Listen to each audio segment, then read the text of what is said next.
Just listen. Discovered Secret to Getting Through to Absolutely anyone Mark Goulston की एक किताब है जो बेहतर संवाद और गहरे रिश्ते बनाने के लिए सुनने और समझने की कला पर आधारित है।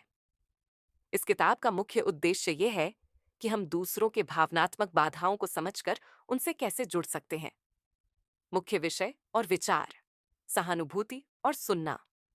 गोल्डस्टन इस बात पर जोर देते हैं कि हमें दूसरों को बिना किसी निर्णय या बीच में टोके बिना सच में सुनना चाहिए। जब हम किसी की भावनात्मक स्थिति को समझते हैं तो हम उनसे बेहतर तरीके से जुड़ सकते हैं। Mirror neurons. किताब मिरर न्यूरॉन्स के बारे में बताती है जो सहानुभूति के लिए जिम्मेदार होते हैं।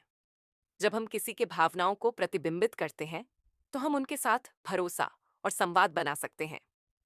प्रसुएशन साइकिल, मनाने की प्रक्रिया। गोल्डस्टन एक मॉडल प्रस्तुत करते हैं जो बताता है कि लोग कैसे प्रतिरोध से खुलापन की ओर बढ़ते हैं। इस प्रक्रिया के चरण हैं: प्रतिरोध से सुनने तक, सुनने से विचार करने तक, विचार करने से कुछ करने के लिए तैयार होने तक, कुछ करने से इसे करने के लिए खुश होने तक। संवाद के लिए तकनीक: मिररिंग, दूसरे व्यक्ति की भावनाओं और शब्दों को प्रतिबिंबित करके उन्हें समझने का एहसास दिलाना। उन्हें सुनना, दूसरे व्यक्ति को उनके भावनाओं को व्यक्त करने का मौका देना, बजाय इसके कि आप तुरंत समाधान प्रस्तुत करें।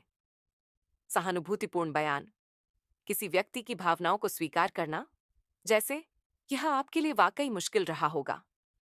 मुश्किल बातचीत को संभालना, गोल्डस्टन संघर्षों को कम करने के लिए शांत रहने, सही सवाल पूछने और लोगों को अपनी बात कहने का मौका देने की रणनीति बताते हैं।